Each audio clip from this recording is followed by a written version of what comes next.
Forgot.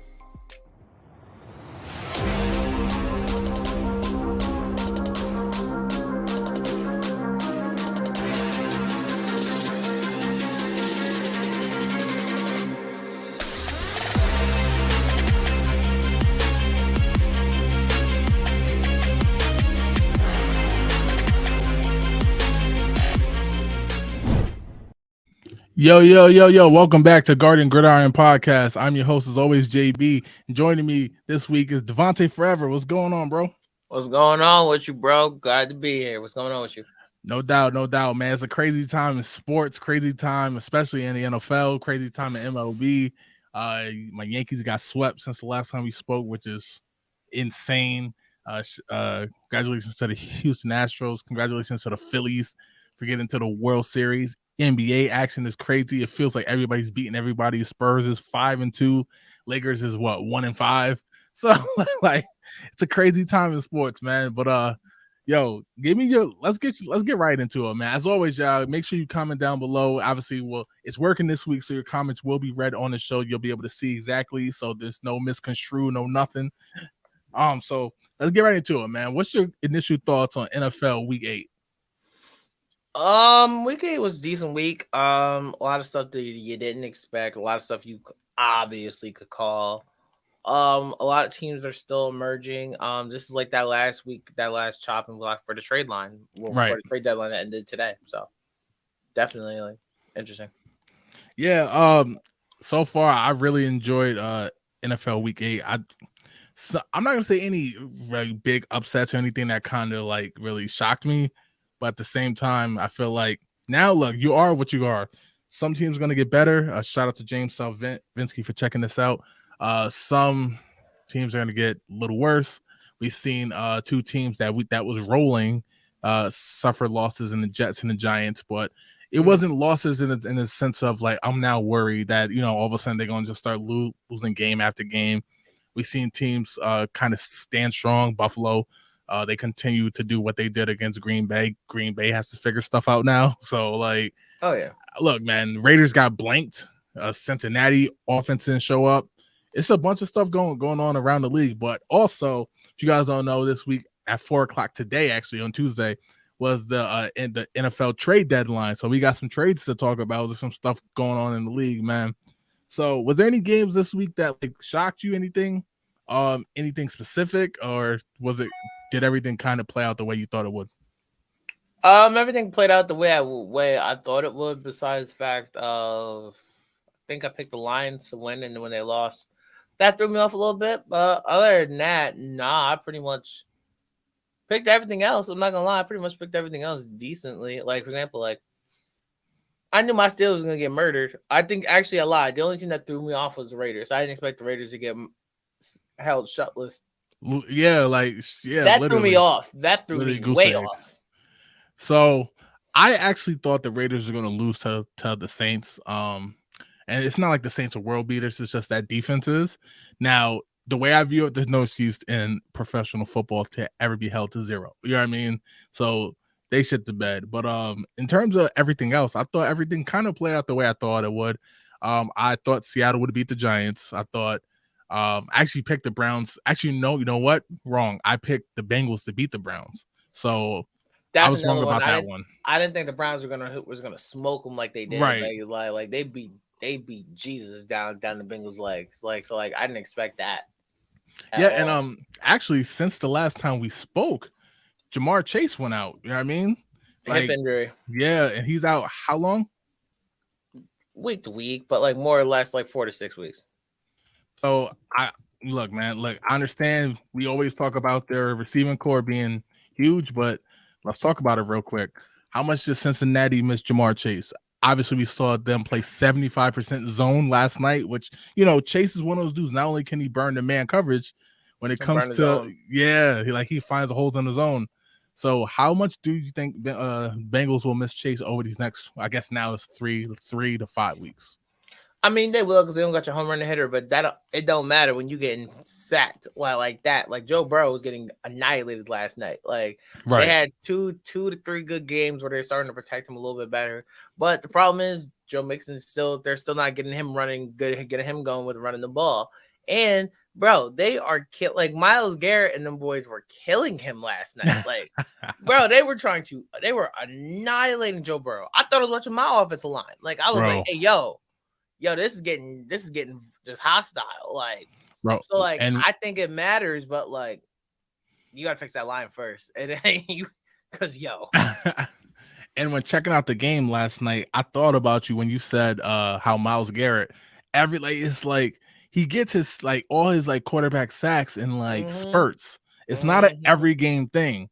I've No. seen the Browns play this year where Miles Garrett kind of vanished, and I know he has a car accident. I'm talking before that, where he like vanished, but then like he'll have these monster games where he just like go crazy, and all of a sudden at the end of the year, 16, 17, you know what I mean? Like he Mm-hmm. gets his stats in chunks instead of game over game.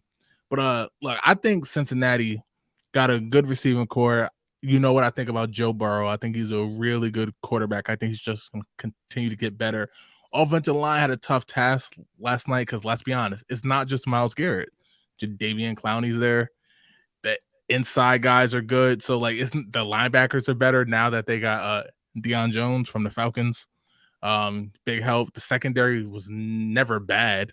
So Mm-hmm. like, look, they played a tough team, but unfortunately for them, the Browns is in that division, and they're going to get a guy to play quarterback at the end of this year for their next time they play them, as well as next year in Deshaun Watson, who as we know, force multiplier, he can make stuff happen. So Cincinnati got to figure it out, man. Like that offensive line, it was playing better. Joe Burrow was getting the ball out of his hands, but figure it out because the way they got taken apart last night, you know what I mean?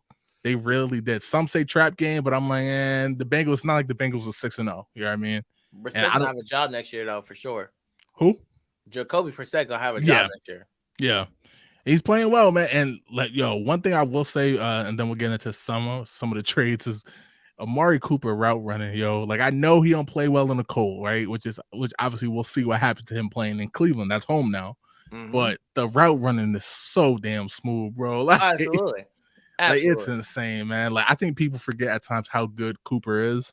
You know what I mean? With Chase and Jefferson and Tyreek Hill with his like speed and Waddle and all them guys. I think we forget how good certain route runners are in the league. But with that said, NFL trade deadline is here, guys. Let's get right into it, man. Let's talk about what's going on in the league this week now. Comment down below your thoughts on some of this. But first, we got a comment from Glenn Foreman. What's going on, Pops? He said, the game plan last night was horrible. If they had pounded the run game, that would have neutralized that pass rush. Browns had worst run D in the league, yet we didn't attack them. O-line, no comment. Don't want to curse. We have to play with desperation. 3 division losses, have Panthers and bye. Have to get together. Yeah, look, spot on. The Bengals at times they fall in love with the pass game, and I know everyone says I'm the antiquated football guy, right? I'm the guy who's like run the ball and play defense, right? Like it's 1985. But the Bengals are one of those teams that fall in love with the pass. I think I always say this about the Chiefs, who are a division rival for my Raiders. If the Bengals and the Chiefs run the ball more than they currently do, both of those teams is almost impossible to defend. And but you're right. 3 division losses is not the way you want to start, despite them having what a 3-game win streak, and then they lost, and then they won 2. But 3 division losses is what hurts. What's your thoughts on that, Devontae? Yeah, I agree with everything you just said. Definitely, You gotta run the ball. If you don't run the ball, that's how it always happens in the playoffs. 9 times 10, but the team that gets the Super Bowl or wins the Super Bowl is a team who can run the ball. It's really not. Absolutely. It really ain't. It's really not that deep. It's complex because it's like if you haven't been running the ball all year, you ain't gonna magically start running the ball. Like it is what it is. But yeah, since he got a rough right now, definitely. But like, luckily, the entire AFC North is week to week at this moment. Like, we're playing like how the AFC East is looking is how we thought we all would be in the AFC North. But we're Yeah. playing like we're Yep. playing like the AFC East on a regular year. Yeah. So with that said, let's get right into the trade deadline, man. I was hyped for this deadline, not only because obviously we do the show, but I was like, what's going to happen? Certain teams I didn't expect to make a move. I didn't think the Broncos was going to get off a player, and which we'll get into that. I figured the Raiders weren't going to make a move. The team is still new. You know what I mean? You don't even know the guys you do have. Certain teams made moves I didn't expect, and so let's get right into it, man. The first one we're going to talk about is the Falcons. Atlanta Falcons acquired Rashad Fenton for a 2023 conditional second round pick from Kansas City. I like this move, particularly from the Falcons, because I think Rashad Fenton is pretty good. I know they got Watson at corner now. The rookie is playing well. Can improve in some areas, playing well, but I like how Rashad Fenton plays. I think Atlanta is a team that's maybe ahead of schedule because I don't think anybody expected them to win as many games as they did. We know they just beat the Panthers in crazy fashion, like as Panthers threw a Hail Mary and then somehow DJ Moore got the flag and then they missed a chip shot in overtime. But the Falcons are leading that division, right? That has Tom Brady playing in it. So I think it's a good pickup for Atlanta. I think Rashad Fenton, if he can get his head into the game and play more with his head than committing all them dumb penalties that has cost the Chiefs games in the past, I think he could be good. As for the Chiefs, conditional second round pick. Chiefs are very good at drafting, and Andy Reid and the crew, they always can find players at any round in the draft. I think it's a good trade for both. What's your thoughts?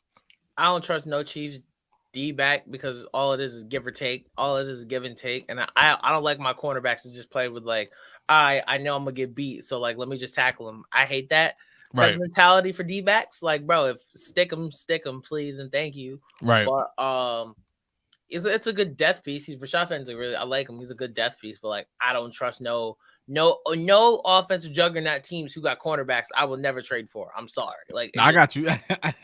It made no sense to me. Like, nah. Like, I got you. Shout out to Matt Kelly Jr. for checking out the show. Appreciate it, bro. Baby, bro. What's good, man? What's good? Pittsburgh fan, right? Yes, sir. I believe Pittsburgh fan. Pittsburgh Steelers up in here repping strong. Let's get into the next trade that also involves Atlanta. Calvin Ridley, man, who I really like Calvin Ridley. Obviously, I think he's an excellent wide receiver. A little underrated, you know what I mean? Got some hands, can run, and got some speed. But obviously, we know he's suspended for this entire season with the betting and things like that. But next year, he found a new home. He's going to Jacksonville. He's going to play with Lawrence. He's going to play with what's the dude from Arizona who's there? Christian Kirk. Look, man, ETN Jr., I think Jacksonville's building an offensive squad. I know some people are not high on Trevor Lawrence, and I guess for them, this is one of those things. They're loading you up on offense to see if you're that guy, right? But I do like the move for Jacksonville. I do think Falcons getting picks in the fifth round and the second, conditional picks, but still, nonetheless. I'm curious of what Atlanta's doing because I think they was trying to go into a rebuild, like a quiet rebuild, but now they're first in the division. So it's like, what do you do, right? So I guess now you get picks and you go for it. So what's your thoughts on this one, man? I'm curious to hear your thoughts on Ridley joining Lawrence and them. It's like I've never seen somebody's situation turn out to be an absolute steal. Like, this is cheating. Like, this is 100% a steal. Like, I wish my team did this, but like, right. But like, I think to do something like this, you got to be committing to like, all right, bros, all right, guys, we're not good this year, so we're just gonna have to load you up for next year. And I think I think Jacksonville knows they're like a year or two away from really like being something. So they're literally just sitting back and stacking up, and they're just stacking up, loading up Trevor Lawrence with assets, and then they're gonna obviously then when free agency comes again, like don't be surprised if somehow they get like Kareem Hunt or something like that somehow in the offseason. Like they not slick, but like I like that's a fantastic pickup for a incredibly cheap deal, Yep. especially coming off of him being suspended this year. That is a next year move to give him another big weapon, and that's smart. So now you don't got to draft one. Right. Right. Right. You like you know what you're getting. It's a sure thing. I really like what they're doing with in Jacksonville. I know right now the season ain't getting to the start that they wanted. Yeah. But I believe in Peterson. I think he's a very good coach. I know some people are low end on him, but look, man, we got a comment. Glenn Foreman, really to Jags is huge. Falcons should have made this trade next year. They have surprised everyone with their resurgence, can literally win against anyone. They will regret this trade. That's tough because I kind of agree. Because really, look, I think Ridley is that guy, right? But I think the Falcons were really down on him. Well, the trade rumors were there before he even got suspended because of the contract looming. However, I do think Atlanta's like I think Atlanta didn't expect to win this fast and this many games. Again, here they are first in the South, undisputed. Well, for draft capital, yes, I agree with you. For draft Right, capital, I think they got obviously because they got more, but right, like Kyle Pitts is the biggest is one of the biggest cheat codes in the NFL to me. Like yeah, how you like 6'7", 6'8" with wide receiver one speed playing tight right, end. right. He's cheating. He's a, like it's not fair for like I feel bad for all slot corners in his league trying to guard him. It's not even fair. Like it's really not fair.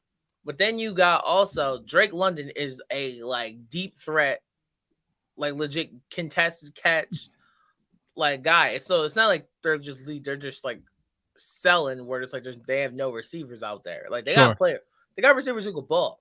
right. So it's like I think you're just giving them that chance to prove themselves. They did the same thing when they got rid of Julio. Only difference is Calvin really proved himself. Yep, So now they're doing the same thing, redoing it again, just with Drake London and Kyle Pitts. no doubt. Shout out to Chris Slingerland Jr. for checking out the show. Appreciate it. Appreciate it. Please share if you can. All right, so let's get into the next trade. This is one I really wanted to talk about when we first came in here. Buffalo Bills, shout out to Maurice Samuels for checking out the show as well. Appreciate it. I know Raiders got smoked. Lakers in the tank. We struggling right now. All right, Bills Colts, man. All right, so Bills sent Zach Moss, running back, and a 2023 conditional 5th round pick to Indianapolis in exchange for running back Nyheim Hines. Buffalo is one of those teams that has a lot already, right? We say it all the time: special teams, Mm-hmm. offense, defense. One thing I thought they were missing, and it's not the biggest deal in the world, but it's good to have, is that that pass catching back. You know what I mean? Who could take a swing route, make a guy miss, and all of a sudden he's hitting his head on the goalpost, right? And then they went out and got Nyheim Hines from the Colts, who does that. Nyheim Hines was never going to be the starting back unless injury, because obviously they got Jonathan Taylor. But and then obviously the Colts, they had to bench Matt Ryan, and Sam is starting now. Well, I'm very curious what you think and how this helps the Bills in the sense of they kind of got rid of Zach Moss, and now they got a guy with 4.3 speed who can catch the ball out the backfield. It ain't that deep. It ain't that deep, like at all. I'll be the first person to tell you it is not that deep at Okay, all. all right, It's an even trade. It's not a lose trade for either team. Like I think Zach Moss brings a little bit more punch and power that the Colts need. And then obviously catching passes out the backfield, Naeem Hines needs. But the problem is the Bills need an actual running back, bro. That's the end game. They need an actual running back. Why is Josh Allen second in carries for your whole team? What I mean, first in carries and rush yard for your whole team. right. No, they need a running back. So you know what this means to me? Because the Bills tried to trade for Kareem Hunt this morning, couldn't get Yep, him. And you yep. know what this meant? All right, this is option B. This is just a low grade, low budget second option. Because you know why? Because think about Naeem Hines, nobody talk about. He get hurt a lot too. They He don't talk does. about that either. Because Zach He Moss gets does. hurt a lot. So all you doing is trading two people who are questionable every week, just two different teams. It just don't make no deal. If the Bills got Kareem Hunt today, I would have came on the show and probably told you to win the Super Bowl. That's cheating. Because as great as I think Nick Chubb is, Kareem Hunt is a problem. There's a reason why them two work together Right, so stupidly well. right. But like, bro, this trade's okay. It's not that crazy. No, like So this is the first one I disagree on. Not that it's crazy as in Naheem Hines himself is going to all of a sudden come in. He's going to have 14 touchdowns. And no, I'm not saying that. What I'm saying is I'm thinking of the specific matchup. That guy they got on the outside is a monster with Diggs, right? Oh, absolutely. The other guy they got on the other side, he's turning into a Gabe Davis. monster with Gabe Davis. That guy in the middle, I'm telling you, I'm not saying he's top 5 tight end right now, but I like what Dawson Knox does, right? He catches Okay. some clutch stuff like first downs, stuff like that. He does a lot like what we call the dirty work, right? I agree. And now they got somebody else. They got a back out the backfield who can make stuff happen against the linebackers. Now, and two of the best linebackers in terms of coverage happen to play on the Bills with, so they don't have to face them. You know what I mean? Now, I'm not saying Hines is going to all of a sudden he's going to have 14 touchdowns. He's going to have 5 touchdowns on the playoffs, and he's the reason why the Bills.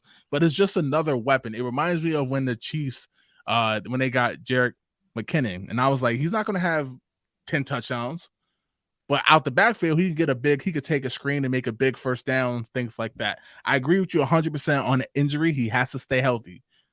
I have nothing for that part. He has to stay healthy. He had his chance. Even trade. He had his chance. He had his chance to be a starter for the Colts when JT went down and he got concussed. So you're right. He does have to stay healthy, but I do think it's sneaky, man. I think it's sneaky. I think it's the most fair, even trade of the day. This trade, I was like, this is even. But like you can just tell that this was option C. I lied. It's option C. Christian McCaffrey was option 1. Right. Nick, then Kareem Hunt, and then this. It's not a bad trade, but like right. If I'm a linebacker, I ain't shaking in my boots for Naeem Hines. You kidding me? All right, 4.3 speed is 4.3 speed. Shout out to Marcus Hammond and Noah Vogel for checking out the show. Appreciate it, guys. Appreciate it. All right, let's get into the next trade. Denver Broncos. What is it? Broncos country. Let's ride. We doing high knees in the alley and everything, right? All right, let's go, man. The Jets sent DE defensive end Jacob Martin, and they swapped 4th round picks with the Broncos. This is an irrelevant trade. I'm gonna tell you right now. This is an irrelevant trade just because all it is they're trying to replace Bradley Chubb with the committee, and like which we'll get into next, yeah. Which a lot of teams do. They'll try to when somebody who's big enough goes, they'll just sign. For example, if a big receiver leaves, they'll sign more receivers to replace that receiver with the committee. Now, do I think the Broncos clearly have enough to do that? No way in hell. No way in this world do I think the Broncos have enough to do any of that, especially on defense. Because when Von Miller left, Bradley Chubb was pretty much all you had in that D line, who was like constant 100% pressure. So now that you got rid of him, look like the whole squad about to be doing high knees on the bus. Like it's not a bad, like Jacob Martin's a good player, but like that's right. Like they're bro. I'm sorry, I'm gonna say it. They're preparing for the draft. Let's be real here. They preparing for the draft. Okay. Like this is like that first year where it's rocky and it's ugly and it's disgusting. So they're trying to double up and they're coming for the re-up. That's really how I personally see it. Because they got all these. That's what it really is, man. So I like Jacob Martin. I'm not saying he's top 15 pass rusher in the league. I do like how he plays the run. I do that. Yeah. I do like that. And Denver right now, although the defense is good, they get ran on. You know what I mean? The Raiders, I think, got him for like 165. So, like, I look, obviously, we're going to get right into it now. We know what this trade really is about, and you hit the nail right on the head when you said it's about this trade right here. Miami sends running back Chase Edmonds, a 2023 first-round pick and a 2024 fourth-round pick for all-pro linebacker Bradley Chubb and a 2025 fifth-round pick. Look, I don't like the Broncos as a Raiders fan, obviously, but Bradley Chubb is a dog, bro. Like, absolutely. And the one thing I like about him versus some other guys who play the same position, he's so fundamentally sound, right? If he has to set the edge, he got the one hand on the inside plate and he's setting the edge. The other arm is free, right? He plays technically sound, man. I think this is huge for Miami. Like, I think this is underrated. Look, we're going to talk about a trade that revolves who Baltimore got, and it's a big name as well. I think this could even be bigger than that because of the way what Miami has with Wilkinson and things like that on the defensive line already. I'm sorry, Wilkins. And I think this is a huge play. I don't know why Denver got rid of him. Maybe it's They don't internal want to pay him. stuff. Maybe it's a contract stuff. But look, man, what's your thoughts on this? Because I think this is something that could take Miami to that next level. Yeah, it just showed Miami's trying to go to the, like, you can tell the Miami's trying to show you that their rebuilding process is over. That's what they're trying. They're trying to make it a statement that the rebuilding process is over and that they're challenging. They already got one win on Buffalo, and they're really trying to really like not play with them because like adding Jalen Phillips, because you already got Jalen Phillips, who's only 23, Yep. who's getting better and better and better each game. Now you got Bradley Chubb on the other side with the rest of them. With a star like Xavier Howard playing cornerback on your team. You got a lot. It's a great trade. It is a fantastic, huge come up from Miami. But Right. it's also like I said, especially for the Broncos who are just not admitting it, but they're building for the draft because they got Right. that part because they did traded all that work to get Russell Wilson, and now they just got their first round pick back by trading Bradley Chubb. Absolutely. So Absolutely. they're just preparing for the draft in the best way. So if you're preparing for the draft to try to set up your future, I understand this move. I get it. It sucks. But like I said, I think we all know the Broncos ain't winning nothing after week 3. We kind of realized Broncos wasn't winning nothing. Right. So I got to you. me, this is not a bad move for the Broncos because like I see what they're doing. When you have a future, you might as well you got to let like some of the older players go, Sure. especially to get a first round pick. Who else is on that team is getting a first round pick? Right. Got a point. So like this is I think just a smart move for them. Let's get to these comments, and then we're going to get to some of the other trades. We got some big ones still to talk about. Let's get to the comments. Glenn Foreman for Buffalo, it actually is that deep. Allen can now run more screens, dump offs in the flat, and run with them just enough that opposing defense cannot just play too deep zone and totally focus on the pass game. Also, linebackers can't stay with them. Another weapon for the Bills. The rich get rich. Look, that's what that's what I say. I don't expect them to have 10 touchdowns. Hell, he might even have 5, but it's some first downs. You know what I mean? Where it's like, and the Bills are already good on first down. We know 3rd and 1, Allen going QB sneak it. But I'm thinking 3rd and 10. They could never run. He just wants to run. That's my Right, point. yeah. But like, I do agree with you when it comes to the injury though. Like, but if he could stay healthy, I think it's a sneaky big move. Marcus Hammond, let's go, bro. Claypool's going to be huge in Chicago, so that's one of the trades that one of the trades we're gonna get to, man. So hang tight, real quick. I like the move for both teams actually. I know some people are ragging on Chicago, but I think I have a theory on what they're doing. Noah Vogel, this is a cool little show you got, big bro. Why gotta be little though? Not like appreciate it. Shout out. Glenn Foreman, Jets, Broncos, who really cares? Jets and Broncos fans. Hey, look, Denver in the Midwest, Denver, like, they get busy for the Broncos, and gangrene is real. So shout out to Namath. James Salvinsky was good, bro. Jimmy was good.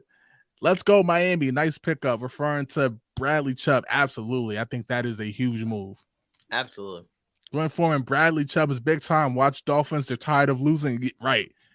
And that brings us to the next one. DJ RB, what's good, bro? Miss you on the show, of course. Huge pickup for Miami. Miami is all in. They have to be right now. Tua's lost, one game this year? Like, obviously, the one he got hurt with, Cincy, but I think he's actually lost one game, like, as a starter. The defense is getting better. Tyreek Hill and Waddle is balling. Shout out to Devontae, because he's the one who put me onto Waddle. He was like, yo, in the draft, he's like, yo, this dude's going to be big time. He's going to be big time. Just give him some time. If he stays healthy, he's going to be big time. And Miami got 2 small receivers who play big. You know what I mean? Like, they both hard to tackle, and they're light. The speed is like lightning, bro. It's crazy. Like, I got to go. And they can catch receivers and pass rushers. I can see them a mile away. DJ R&B again. Pats dominated AFC last 20 years. If Miami doesn't make these moves, Buffalo would dominate for the next 10. Look, I think going into the season, a lot of us thought Buffalo was just going to run away with it, right? I've heard everybody say that. Oh, the East, Buffalo got that. Don't worry about that. Miami's like, yo, first off, we beat them. Now, I know Buffalo outgained them by 200 yards and somehow lost the game, but they still lost, right? And Miami got something that most teams don't got: elite speed. They got to be the fastest team, maybe in NFL history. Like, so with that said, yo, let's get back to the trades. Appreciate all the comments. Make sure you share the show. Appreciate it. Let's go. Next up, it's time to talk about Devontae and DJ R&B and Mr. Matt Kelly, who's watching the Steelers. Steelers acquire cornerback William Jackson II and 2025 conditional 7th round pick for 2025 conditional 6th round pick. Obviously, if you guys don't know, you weren't paying attention. The Commanders were trying to get William Jackson off the team. They were going to release him if not traded for. And I know some people say, "Oh, well, why wouldn't the Steelers just wait? If you feel you have a need, you go get it now, right?" And look, they really only they gave up a conditional 2025 6th round pick. So, with that said, Mr. Steeler fan, let me know, how do you feel about William Jackson the Jr. or second or whatever joining the squad? Oh, I was lit. This is a perfect gamble. It's a perfect gamble. Why? Because after getting torched last week by AJ Brown, this is definitely needed. William Jackson is the problem why he didn't work out in Washington is because Ron Rivera is a zone coach. Sure. Ron Rivera has always been a zone defense coach. Absolutely. Since his days with the Panthers and the 2015 Panthers with Kuechly and them boys, they were a zone Absolutely. Disguised as man, but they literally all they literally played was zone. Right. Cover 2s and 4s. That's all they literally did. When you look at William Jackson II is a man-to-man corner. Yep. Who also came from Cincinnati. He's a man-to-man corner, a good man-to-man corner who signed to Washington this year for $40 million.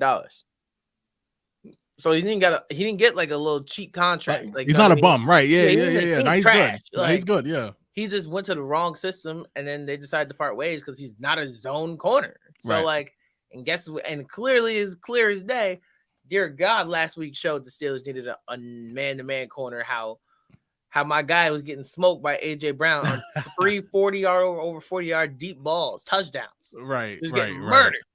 Absolutely. So this is a good, and as we're looking for our next staple cornerback, because obviously we don't have Joe Hayden anymore. We don't have Joe Hayden, you're Ryan Clarkson, you're like your Ike Taylors and stuff like that. We don't have any of these guys anymore. So now we're looking for our next staple cornerback. And before we even delve into the draft or anything like that, you might as well see what he has. Now, this is the perfect little 9-game stretch to see if he can be that number one guy for us. Yep. And because then if he's not, you cut him loose and don't have to pay him.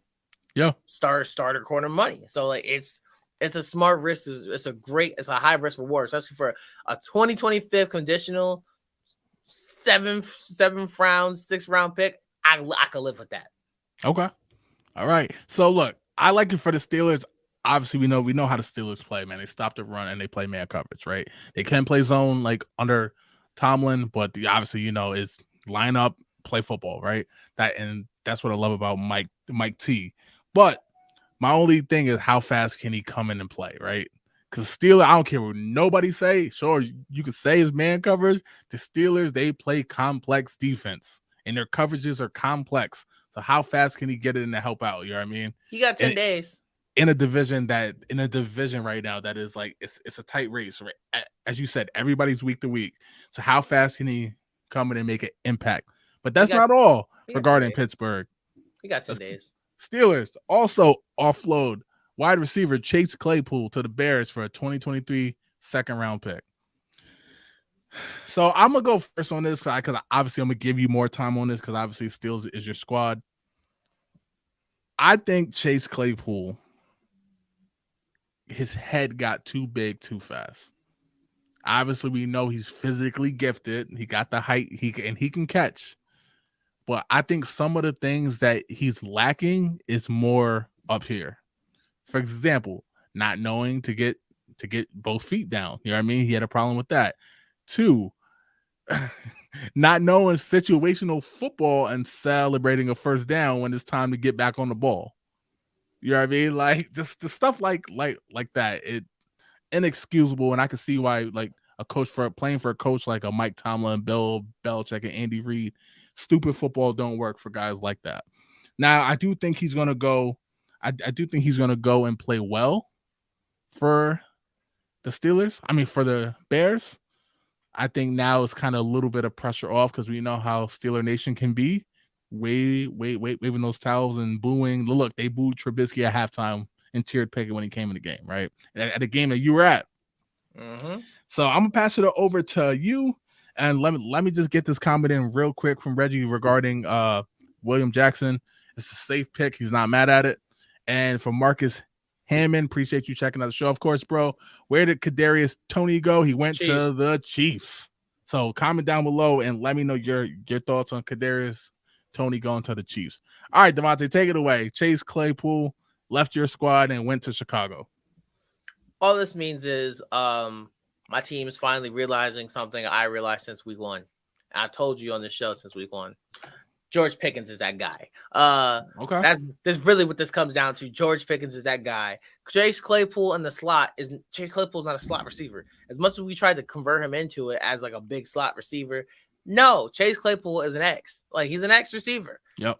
He's not better than George Pickens. Like it's just not. It just was not gonna work. And the fact that he's having like I've been hearing that he's having weird outbursts and like. You know what I'm saying? Like, he's doing all this weird stuff. I mean, I'm not surprised that we traded him, but, like, he had the last 2 games he played very well. Right. So, like, I didn't think we were going to trade him, but, like, to get a second-round pick for him where his second year, he didn't turn out to what we needed to be. That's why we even got George Pickens in the first place. Absolutely. And then this year, he was playing until he just had these last 2 games. You traded him while it was hot. We got Chase Claypool in the second round. So to get back a second round for somebody who has decent progress, who has decent productivity, for the Steelers, that's a win-win for me. I don't think that is crazy at all. Right. Now, on the other hand, that year, you can ask anybody, that year, I was excited when we got Najee Harris. I was ecstatic when we got Najee Harris. I wanted Justin Fields so bad. I'm an Ohio State fan. I'm an Ohio State fan to the tomb. I watched Justin Fields. I knew Justin Fields is either better or just as good as Trevor Lawrence. And everybody thought I was crazy. People don't think I'm crazy now, I'll tell you that much. And the only thing I think that offense is missing besides like cohesiveness finally is like growing pains. Like my team is dealing with right now. Is they needed a big receiver. They need that big receiver because they thought N'Keal Harry could do it. N'Keal Harry's Right. So only real receiver he really has is Darnell Mooney. Like Darnell Mooney is like more of like your speed, take the top off, slot kind of receiver. Quirky, absolutely shifty and shaky. So now they got a bigger target receiver that you can throw him lob balls and throw him fade routes and stuff like that. And Chase Claypool, as much as weird as some of his weird temper tantrums and stuff like that, he's a very tough Steelers-like receiver. Absolutely. Big dude, like manhandles. He's one of the best run blocking receivers in the NFL. Yep. So like this is a win-win trade. I think it's a bigger W to get a second round pick, especially if we go on the way we are. We're like the 3rd pick in the draft or something like that right now. Right. Like so like it could pay off. I got you. Absolutely. So if we still stay in that weird middle phase, rough phase, we can have a draft. If we don't draft an offensive lineman, I'm going to murder somebody. That's all. That's it. All right. So looks like come off season when it's time to do the show, we're gonna have to bail you out. All right. Facts. So let's get to these comments real quick. Marcus Hammond said, "Not like Kadarius, he ever got to play constantly injured." Absolutely. Good thing for the Chiefs though, they don't really need him, so like they can like work him in to keep him healthy. But you're right, injuries for some of these young guys, it's gonna mess up their money long run. Oh, got it. Marcus Hammond as well. I'm waiting on Denzel Mims to get his chance. He's the beast, but the Jets don't use him good enough. What's your thoughts on that, Devontae? I'm surprised they didn't trade him. Got a point. I was really surprised they didn't trade him. But like once again, for who? Yeah. Like I feel like although like we had a record 10 trades today, I do feel like the market this year is a little odd, like off. You know what I mean? Definitely very off. Yeah, like I know we had the record, and a lot of them came in between 2 and 4 o'clock right at the deadline. But I feel like this whole year just felt a little off. But Chicago made moves, and let's get into one of the biggest moves that happened so far this season. And that, of course, has to do with Baltimore acquiring all-pro linebacker Roquan Smith from the Bears in exchange for AJ Klein, a 2020 and 2023 second and fifth round picks. Look, Roquan Smith, again, like I said about Bradley Chubb, is a dog. I love the way he plays. Leads the league in tackles right now. I know there was a contract thing going on. Hell, Baltimore already has a contract thing going on with their quarterback. So now possibly play both guys, or this could be like kind of like a half-year rental, depending on what they do. But one thing I will say is Roquan Smith, man, like you look at the way he plays and the way, look, he either a Steeler or a Raven. Like, you know what I mean? Like he plays that type of football, right? He's a Steeler or a Raven. And I know the Bears, they have a long tradition of linebackers and things like that as well. But that's how high I think of Roquan Smith. I think he fits Baltimore excellent. And Baltimore is that team. Like they'll go out and get a guy if they feel like he's going to help, right? We saw when they went out and got Peters. We saw when they went out and got Ingram at first. Yeah. And obviously, you know what I mean? So I like the move a lot. I really think they can do big things on Baltimore. Baltimore has to shore up their defense. They have to. They had the lead in all of their losses. So like if they can shore up their defense, pass rush, stop the run, then I think Baltimore can actually like go far this year. If not, then not. But I think Roquan Smith is a good addition. What's your thoughts on that? I mean, he's a great addition because like he's better than AJ Klein, like obviously, but like Right. AJ Klein is a younger linebacker with talent and upside, so that's why they took it, and you Right. obviously see that's why they got him. I think Roquan Smith is obviously one of the best linebackers in football, period, Yep. to this day. But like, do I think the Ravens needed linebackers? No, that's why it surprised me because like I feel like they need a lot more secondary. Their secondary is very banged up. Marcus Peters Always. Yep. are always banged up. Their rookie safety Kyle Hamilton was banged up from on Thursday. Yep. So like I feel like they needed a little bit more safety, pass rush kind of more help with, because they are banged up with like Ojabo, he didn't play all year and stuff like that. Like they needed more, I think, up front D line kind of, but Sure. like I mean, to get robbed, to like that's like asking me would I trade Devin Bush for Bobby Wagner? I wouldn't blink twice. And I love Devin Bush, but Right. I'm not blinking twice for that. Like right. just for a second and a fifth? Are you kidding me? Like that's just one of those no-brainer, obvious dud trades that like if it's in front of you, you just have to make it happen. Right. Now, let me ask you this. What's your thoughts on what the Bears are doing? I think everybody keeps saying what the hell the Bears doing, right? How is this going to help Fields? Well, obviously, they're stocking up on draft picks so they can go out and get on some offensive players. Because that's the knock on the Bears, right? Yeah, you gave him Matt Nagy. Okay, he's gone now. Now, Bears are playing a little better, but it's like, what weapons does he have? I think they're going in on offense, which the Bears normally don't do.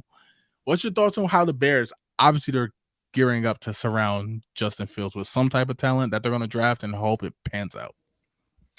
I think that that's the right way to do it. Like, let's be real here. Do we think the Bears are going to go to the playoffs? Probably not. Right. Do you think the Bears are going to be a contender in any way? Probably not. Right. Their chances look very bleak.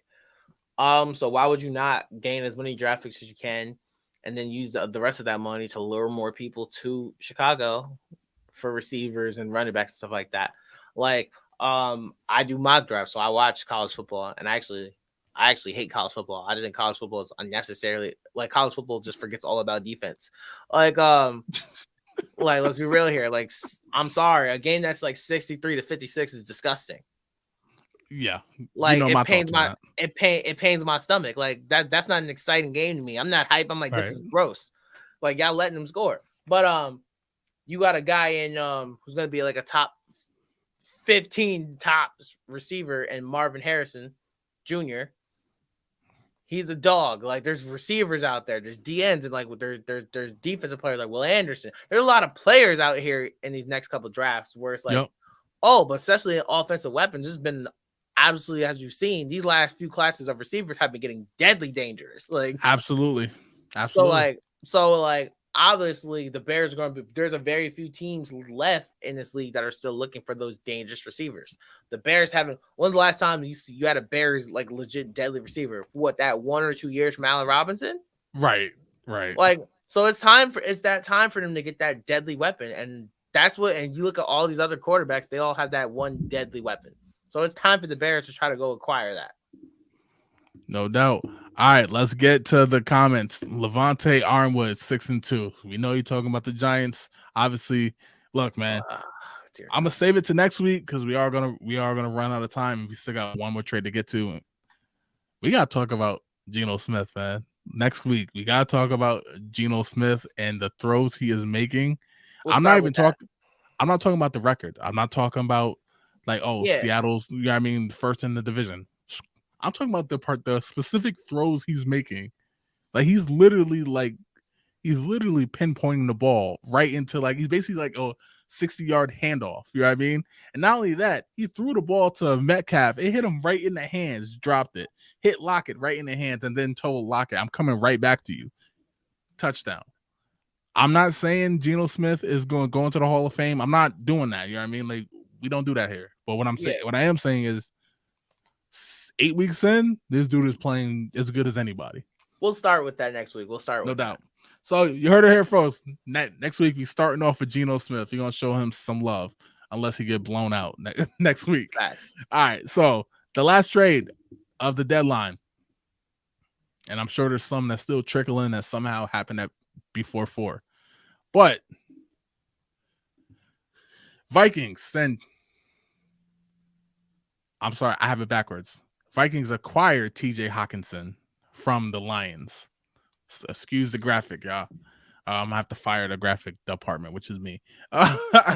Vikings acquired T.J. Hawkinson from the Lions. I think the picks are kind of a wash. You know what I mean? Like it's not a direct swap, but whatever. What do you think? How do you think T.J. Hawkinson helps the Vikings? Well, they just lost Irv Smith Jr. Right. Simple as that, because he probably not gonna play for at least 8 weeks, basically the rest of the season. Right. Like when you going straight to IR, you gotta do something immediately. And like, absolutely, they ain't got no other tight end. Kyle Rudolph don't play there no more. So like, they ain't got no other tight end. So like to get TJ Hawkinson for that is crazy. But also, when you look at the Lions have a really good offense. Like surprisingly, like normally I'd be like, oh, the Lions should draft a quarterback.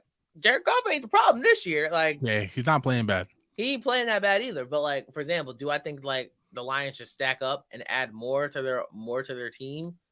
Hell yeah, absolutely. Because now they're becoming a valuable place where free agents are going to want to go.